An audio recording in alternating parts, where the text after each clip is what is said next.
আসসালামু আলাইকুম। ছোট হয়ে মুখে একটা বড় কথা বলছি।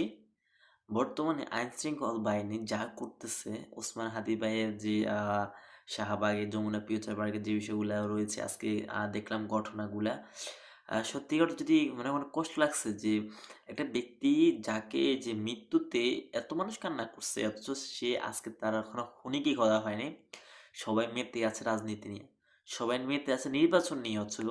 কেউ মেতে নাই তার খুনিকে ধরাটা নিয়ে।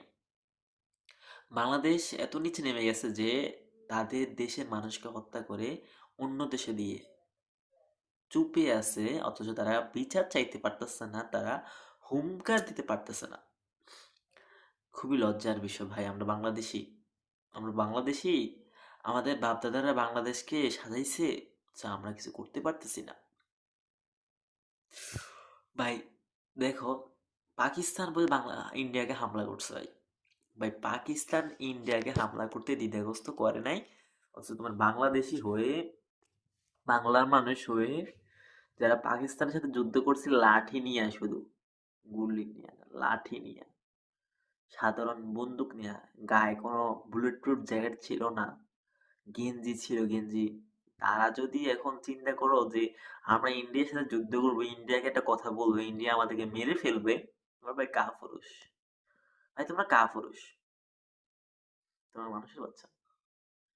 আর অথচ এইদিকে বাংলাদেশের মধ্যে বাংলাদেশি ভাইকে হত্যার বিচার দাবিতে তোমরা বাংলাদেশের মানুষকে মারতে পারো, আইন শৃঙ্খলা বাহিনী তোমরা বাংলাদেশের মানুষকে টর্চার করতে পারো, তোমরা বাংলাদেশের মানুষকে লাঠিচার্জ, গ্রেনেড, পানি নিক্ষেপ, কত কিছু করতে পারো। ইন্ডিয়ার সাথে এগুলো করতে পারো না, যেখানে একটা লোক লুকিয়ে আছে, যেখানে খুনি লুকিয়ে আছে, তাদের সাথে কিছু করতে পারো না, অথচ তো বাংলাদেশের মানুষের সাথে করতেছো। আমি আবারও বলি, আইন শৃঙ্খলা বাহিনী সামনে এক রূপ পিছনে আরেক রূপ দেখাইও না তোমরা। সামনে এক রূপ পিছনে আরেক রূপ দেখাই না, তোমাদের কিন্তু নতি খারাপ আসতেছে ভাই। বিশ্বাস করো, তোমাদের খারাপ অবস্থা আসবে। জুলাইতে আবার হইতে দিও না তোমরা। আবার হলে আবার হাজার, হয়তো হাজার মায়ের বুক খালি হবে। তো কি হইছে? স্বৈরাচার ও মানে যে হচ্ছে কি, যারা হচ্ছে মানে দেশ বিরোধী, দেশের কল্যাণ চায় না, যেতে ভালো চায় না, তারা দেশ থেকে পরে বের হইতে হবে দেখবা।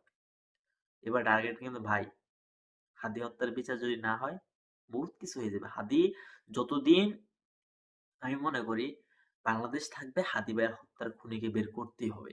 এটা আমার দাবি। আমি কোনো রাজনীতিবিদ না, আমি কোনো প্রার্থী না, আমি সাধারণ জনগণ, আমি স্টুডেন্ট। আমি স্টুডেন্ট হয়ে হাদি ভাইয়ের বিচার চাই। আমি